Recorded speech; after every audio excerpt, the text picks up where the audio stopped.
नावारे महीना बेटी तोहके कोखिया रखनी राम जन्मे बेरिया संकटवा सहली राम जन्मे बेरिया संकटवा सहली राम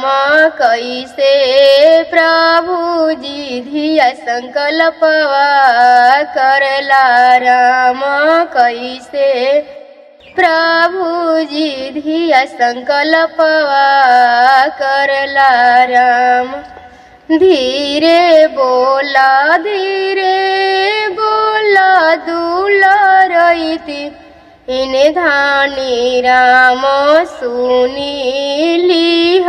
तन सजनवा लोगवा राम सुनी तन सजनवा लोगवा राम एक हाथे धानी धिया संकल्पवा करली राम दूसर हाथ से नयनवा पोछली राम दूसर हाथ से नयनवा पोछली राम होता भीनु सरवा फहवा फाटे लगलई राम बन के कोई लर बोले लगलई राम बन के कोई लर बोले लगलई राम करवा के गिटवा धैले आना जानो दुल्हा राम उठा सासू जी विदैया